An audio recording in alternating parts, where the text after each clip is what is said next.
Maiden speech, Mr. Luke Pollard. Thank you, Mr. Deputy Speaker. It's a great privilege to stand here on behalf of Plymouth. Plymouth is my home. It was where I was born and where I live. I stand here mindful of the contribution of the political greats that have contributed not only to this chamber but to my city. Nancy Astor, the first woman to take a seat in this chamber, represented Plymouth Sutton from 1919 to 1945. Michael Foote represented Plymouth Devonport from 1945 to 55, rebuilding our city after its devastation in the Second World War. Then there was David Owen and his defection, Alan Clark and his diaries. More recently, David Jameson, Linda Gilroy and Alison Seebeck, to whom my city owes a great deal. I've got a lot to live up to, but luckily there's a lot to do to give Plymouth its fair share. I want to thank Oliver Colville, my predecessor, for his service. Mr. Colville represented Plymouth, Sutton and Devonport for 7 years. In that time, he always conducted himself well, with decorum and generosity, jolly Ollie, as he described himself. I'm sure the whole House will want to join with me in wishing Mr. Colville a speedy recovery from his time in the hospital since the general election. Many honourable members will know of his passion for hedgehogs. I do hope someone will pick up protection of the little prickly creatures, but Mr. Deputy Speaker, that won't be me.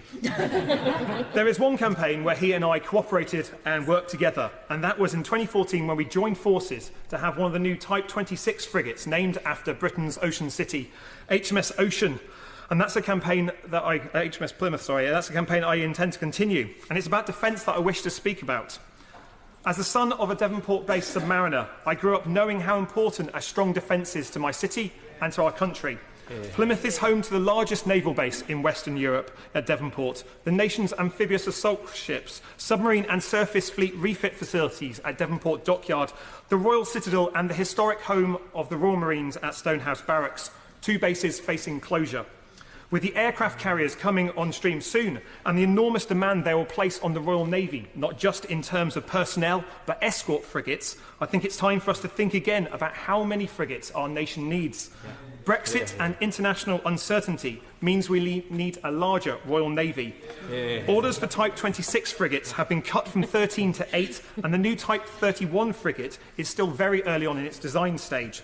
In 1997, the SDSR called for 32 frigates and destroyers. We now have just 19. So I want to see the government increase the orders, not just for frigates, but offshore patrol craft as well.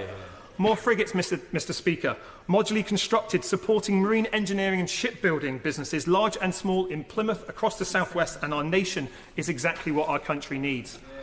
Mr. Speaker, during the Prime Minister's statement on Grenfell Tower last week, I received the news that the cladding on the Mount Wise tower blocks had been tested for that they was combustible. I immediately called for the unsafe cladding to be removed, and that will happen. There can be no compromise on safety. I am pleased that there is now cross-party support in Plymouth, with the Honourable Member for South West Devon and the Member for Plymouth Moorview and myself asking the government to pay for that emergency work. Mr. Speaker, Plymouth is one of the UK's great cities, a grand bastion of parliamentary democracy, from the Sabbath day fight in the English Civil War at Freedom Fields to the modern day.